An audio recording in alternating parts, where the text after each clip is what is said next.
Hi, my name is Ka. If you like the artwork that I make in this video, I also have commissions available. I do custom characters, OCs, and more.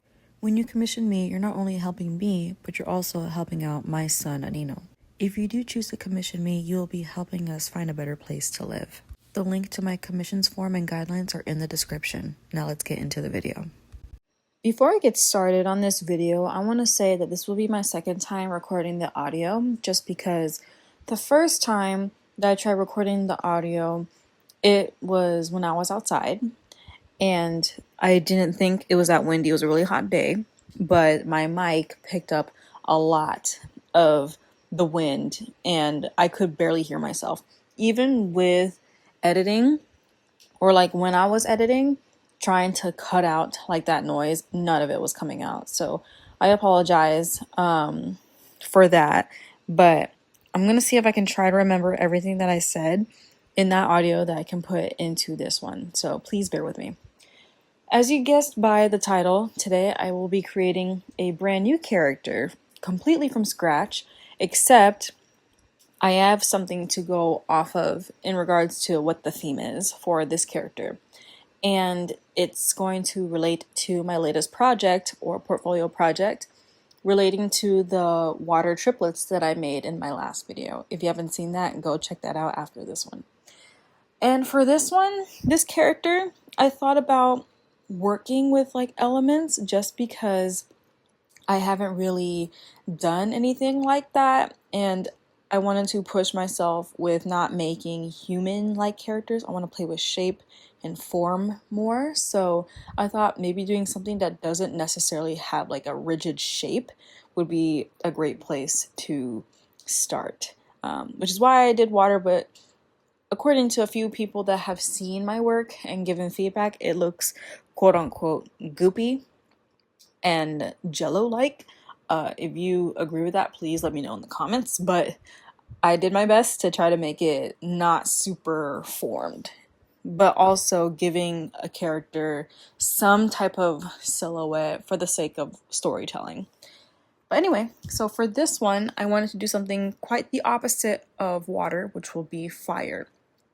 And if I'm being honest with this too, it was hard to think of a character that wasn't feminine. And I'm gonna be completely honest, I see a lot of curves in like fire. Like even in the flame references I see above, or like the inspirations that I got for these initial renditions, there's a lot of like curving shapes. Not necessarily a lot of hard edges, which if you don't know, usually for more boyish or masculine characters, there's a lot less curve in their structures in general, or that's how most artists convey a story with what is more quote-unquote feminine and quote-unquote masculine. But for this one, again, it was really difficult to try to not add some curvature to the character, but bottom line was I wanted to make a character out of fire that was boyish. And for this one, I was also thinking or teetering if this would be a neutral party or a villain, but after some deep thought, this is not a villain. And I thought of that because I didn't want something super cliche or super like obvious that, oh, of course, fire would be the villain or enemy of water. I kind of don't want that. So for the next character design that I will be doing, that will be the villain. And it will be something that I feel like hasn't necessarily been done yet. So be on the lookout for that. For this guy, I don't have a name yet. So if you have name suggestions, please let me know. But I was kind of thinking of something very childlike almost with this character design. I didn't want anything too like quote-unquote mature or quote-unquote sinister, like too sinister. Of course, fire is naturally like a dangerous element, so there's going to be some quote-unquote dangerous elements in the design, but excuse me, I was trying to think when creating the design what would look best. And so I've tried adding a lot of different head shapes, a lot of different body types, and I didn't really experiment much with the arms now that I'm looking at it, but I feel like for flames, I could also just go with no arms, but I kind of want this character to have arms. They don't have legs or feet, just like the water-based characters, but I think that works for a flame anyway, so yeah. And while I was trying to think of a design that would convey as more boyish, like having, say, like a bigger head compared to the body, kind of thinking of that logic too, like when I make humanoid characters, usually smaller people or younger people like children typically have bigger heads than bodies. So I wanted to go with that, but I also did explore if skinnier heads looked better, and they do look more scary, more villainous, so I think if I wanted to go in that direction, I could, but for the sake of the character I'm thinking of, it's probably not what I'm going to do. But I'm going to show it here anyway, just so you can see that I have explored different things, even though, yes, in my head, I do have a bias of what I like best, and you will see which design I go with towards the end of the video. But a big challenge with this particular character is I was trying to not only pick a design that was memorable or like that felt right to me to choose to render, but I was also trying to think while I'm sketching these how the color palette was going to be. And in comparison to what I said last time, this will be my wheelhouse. I work with a lot of warm tone colors. However, my biggest thing is if I want to try to render this to be more realistic colors, typically, to me, it means it's not as saturated. Like most of my work is a bunch of saturated colors. That's just how I work. But for this one, it was a little bit hard because I'm thinking fire is very bright. It's a very bright source, is where you get light and heat, etc. You know the drill. But I didn't know if that meant bright reds and yellows. And I did try practicing with the reference colors just to see where those colors fall on the color wheel and how saturated they are. And I'm not gonna lie, some colors are pretty saturated, but not all the way. So it's a bit of a step down from what I'm used to using, which is fine. But I was just hoping that with those colors, it would look a little more realistic. And I feel like for this one, yes, typically I put my characters against like a white background, but I've been highly debating whether I should make this character's background like a black or a dark color, just to emphasize the brightness of fire. You know what I mean? Because there is probably going to be some type of white in the flame of this character. I almost said person. Of this character, just because, again, looking at the references, there is like a very light color usually in the middle of the flame, and it like gradually goes out in color.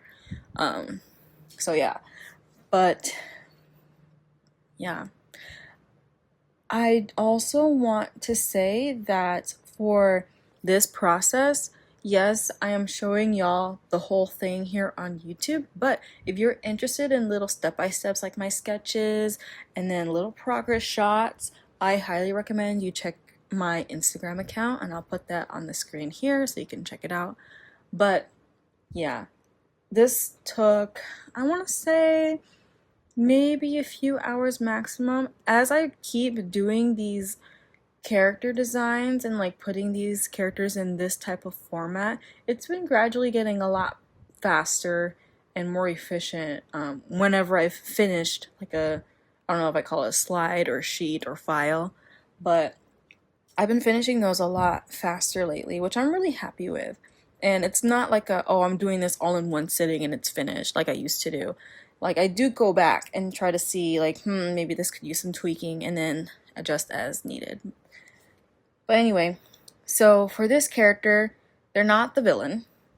They're more so, I want to say, a character that may not have any bias in this story. Like they could help out the water triplets, or they can help out the villain. I feel like that would be the right move for this type of character, just because yes, there is some softness, there's also some edge. I feel like they're a good neutral ground character. Or maybe if they're not directly like the villain, I'm thinking maybe they can be like a, how should I say, not like an assistant, because I feel like you're still in it with the villain. Maybe kind of like some type of accomplice or a double agent, perhaps. Like maybe they were acquainted with the water triplets, but then they report back to the villain that caused the issue that's at hand with the water triplets. Just spitballing here, but yeah, honestly, when also creating this character, it was really difficult to not think of a few fire referencing characters already in my brain, because when I go into this character design, of course I'm trying to think of shape and I'm trying to push shape, but I'm also trying to think what can I do that is different and do not think of characters that already exist that are like fire type characters. So I'm thinking characters I don't really want to follow, like a flame princess from Adventure Time, or if you're old enough to know, Falmea from Wizard 101. And if you do know about Falmea, we should definitely be friends. But I was thinking about those type of characters and like how they look, how they contribute to the fire aesthetic. And I was trying to look at my own, trying to not do anything like that. I want my own thing to be its own thing. But I will say, for some of the designs, I don't know what it is. One of them kind of looks like Groot to me, and I don't even watch that movie series. Like, I've never seen any of those movies, but I know who Groot is. So looking at like the head shape, I'm like, it's kind of Groot-like, I guess, but I try to make everything else kind of like my own thing. So that's basically my thought process on that. And when I shared the initial sketches with my Instagram, I had someone share that, oh, this one design kind of looks like a maple leaf. And at first I was a little disappointed because I'm like, it's supposed to be a fire character, but I can't necessarily say that. I'm letting the people that see my character already share what they see without me saying anything. So maybe I can change what's going on. However, instead of taking it as a negative too, I try to think, okay, when you think of a maple leaf, what do you think? And for me, I think of like the Canadian flag, like the maple leaf on the Canadian flag. It's red. Or when I think of maple leaf, I think of fall, like the leaves turning like orange and red and brown, like all these warm colors. So I'm thinking, okay, maybe I am on the right track. Maybe I can do this and make it work. But honestly, as I'm rendering this guy, I'm thinking too, maybe that I should probably add more fire texture to the torso, just so it's not exactly like a maple leaf that people are seeing. I feel like with a character like this, there's a lot of leeway for random strokes because fire is relatively unpredictable. So I feel like that would work best with this character design. But yeah, honestly, at this point, I haven't watched the full thing as I'm recording this. I haven't even finished rendering it. Like right now, I think I'm just barely getting started on the line art for the final rendition of this character. So maybe I tweaked a few things and, you know, this version of me doesn't know it yet. But if you like this video, please give it a thumbs up. And let me know what you think about this character design, or if there's anything you would have done to change the design. I would love to hear your creative process in the comments. That's going to be it for this video. Thank y'all for watching, and I'll see y'all next time. Take care.